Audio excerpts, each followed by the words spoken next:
오늘은 여포에 대해서 얘기를 해볼까 합니다. 여포. 뭔가 삼국지에 없어서는 안 되는 시청률을 견인하는 역할을 하는 인물이죠. 배신의 아이콘이기도 하고 무력의 신, 그리고 초성과의 로맨스, 이런 여러 가지 색깔이 있는데요. 오늘 좀 여포에 대해서 심도 깊게 다뤄보도록 하겠습니다.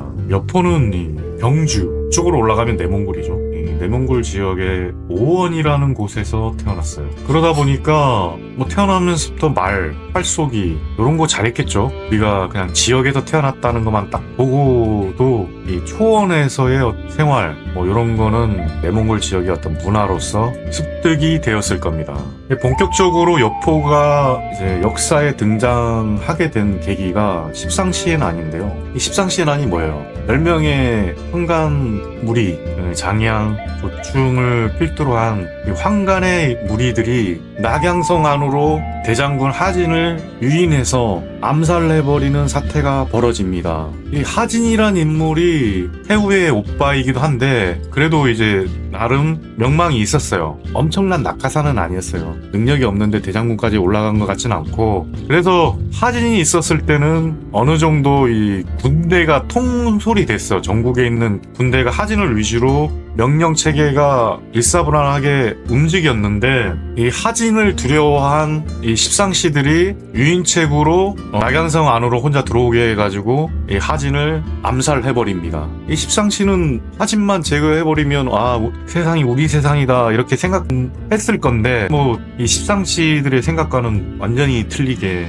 세상 돌아가 버리죠. 이 부하 원소 같은 애들이 십상시를 도륙하기 시작합니다. 그래서 우리가 생각했던 게 이게 아닌데 하면서 장량 같은 애들은 소재와 이제 헌재를 데리고 도망가다가 죽습니다. 결국 십상시의 나는 그들의 입장에서는 실패로 끝나고 오히려 이제 군벌들의 사분오열이 되는 어떤 도화선이 돼버립니다.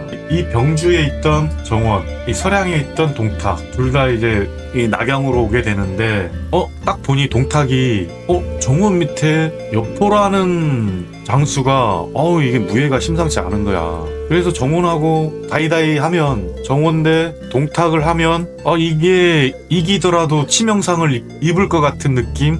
이런 걸 본능적으로 느꼈나봐요. 이 무인이다 보니까. 동탁도 상당히 유명한 무인이었어요. 그러다 보니까 이 본능적으로 알잖아요. 무사들은 저놈이 센지 안 센지 딱 아는데, 여포를 보니 무공이나 이런 무력이 스킬이 남다를 것 같은 느낌이 들어서 약간 정치를 합니다. 꼬셔요. 여포를 적토마, 뇌물, 자리 이런 걸 제공하겠다 했겠죠. 그러면서 감언이설로 꼬십니다. 그리고 여포가 좀 단순해가지고 얘도 출세지향적이거든요. 그래서 그런지 이 병주에서 함솥 밥을 먹던 정원을 제거하고 동탁에게 귀순합니다. 이게 어찌 보면 여포의 첫 번째 배신. 정원이 양아버지라는 설도 있고 그냥 상간이라는 설도 있습니다. 어쨌든 양아버지든 단순 상간이든 배신한 건 맞는 것 같아요. 이 정원의 부하들까지 데리고 싹 들어가 버렸으니까 동탁의 세력은 거의 막강해지죠. 그러면서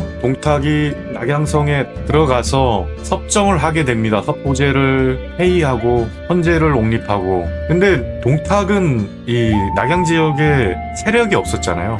세력이 없다 보니까 조조도 허창으로 천도하잖아요. 나중에 동탁도 낙양에서 장안으로 천도를 해요. 이 서량하고 가깝기 때문에 자기 세력에 있는 근거리예요. 이게 아무래도 조금 더 자기의 힘을 낼 수가 있는 거죠. 그러면서 여포도 생각을 했을 거예요. 이건 이렇게까지 하려고 동탁을 도운 건 아닌데 점점 동탁이 황제가 되려고 하나? 이런 의심을 하게 된 겁니다. 그리고 동탁도 이 여포가 정원을 한번 제거했잖아요. 그러면서 나도 어쩌면 정원처럼 될 수 있다는 서로 간의 어떤 의심이 쌓이게 되는 겁니다. 여포는 사실 한나라를 배신할 생각은 없었어요. 제가 생각하면. 근데 동탁을 따르다 보니까 어쩔 수 없이 그렇게 된 건데, 자리 욕심과 어떤 그런 물욕은 강했지만 역적이 되자 했던 건 아닌 것 같아요. 처음부터. 그러다 보니까 이제 왕윤이라는 분이 이 여포에게 제안을 하기 시작합니다. 우리 동탁 제거하고 너가 동탁에 가졌던 분을 가져라. 분을 꼭 나는 내정을 할게 하면서 둘이 어떻게 쇼부를 본 것 같아요. 여포도 이거 황제도 폐위시키고 마음대로 하고 선도까지 하면서 이 반동탁 세력이 생겼거든요. 이 원소 조조가 주축이 되죠. 주축이 되고 유비도 합류하고 이 세력이 점점 커지니까 이 반동탁 세력이 생겨서 올라오니까 이게 너무 힘든 거예요. 이게 연합이 되다 보니까. 그리고 왕윤의 말도 맞고 자기가 굳이 역적이 될 필요도 없고 이런 게 다 합쳐져서 결국 여포의 마음이 동탁 제거로 가게 됩니다. 근데 이 동탁 제거는 배신이라고 봐야 되는지 잘 모르겠어요. 개인적으로. 어찌 보면은 크게 보면 역적을 도모한 거잖아요. 황제를 보위하기 위해서 동탁을 제거한 거기 때문에 이번 거는 배신이라기보다는 역적 제거가 맞겠죠. 이건 배신이라고 보기 좀 힘든 것 같아요. 이 부분은. 포가 동탁을 제거하면서 자기를 받고 후에 봉해집니다. 자기 온후에 봉해지는데 이 왕윤도 별반 다르지 않았어요. 이 여포를 크게 쓴다기보다는 그냥 무인 나부랭이 정도로 생각을 하고 딱 그 정도만 쓰려고 한 거예요. 그러다 보니까 이각 동탁을 따르던 무리들이 반란을 일으킵니다. 그렇게 되면서 이 여포가 이제 설 자리가 없어진 거예요. 그러면서 막 방황을 하게 되는데 방황을 하다가 또 유비를 만나요. 유비가 좀 도와주죠.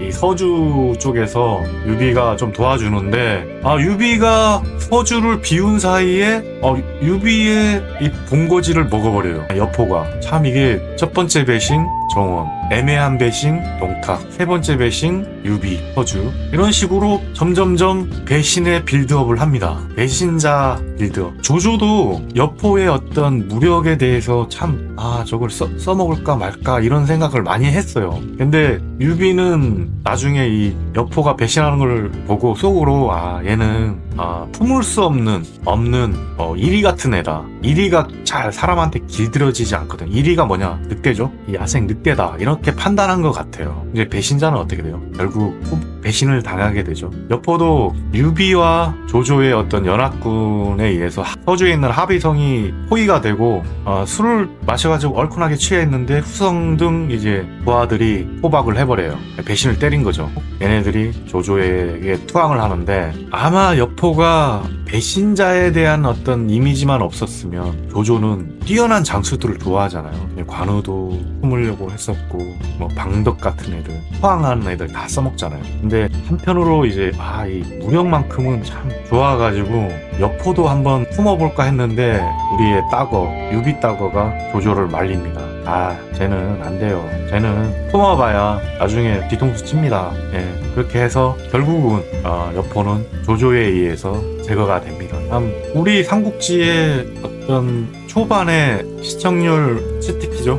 근데 좀 동탁만큼이나 어떤 빌런 이미지가 강해가지고 훗날에는 비극적으로 보게 되는 캐릭터인데 참 우리 지역의 어떤 모임이나 어떤 스포츠를 하다 보면 여포 같다 하는 이미지는 배신자 이미지는 아닌 것 같아요. 이건 되게 잘한다, 되게 강력하다, 스포츠를 씹어버린다 이런 느낌인 것 같아요. 그래서 우리 여포에 대한 여러 가지 이미지가 있지만 우리 삼국지를 좀 더 재미있게 만드는 캐릭터임에는 틀림없는 것 같습니다. 다음에도 또 여포에 대해서 또 한번 다룰 예정인데요. 그때는 여포의 삶, 여포의 어떤 심리 이런 거에 대해서 한번 다뤄보도록 하겠습니다. 여러분 이제 삼국지 덕후요 이제 7번째 컨텐츠를 올려보는데요. 여러분이 구독, 좋아요 정말 많이 해주시면 더 좋은 컨텐츠를 만들어 보도록 하겠습니다. 구독, 좋아요, 알림 설정 꼭 부탁드리고요. 삼국지 덕후형 설문조사도 하고 있으니까요. 설문조사에도 좀 많이 응해주시기 바랍니다. 감사합니다.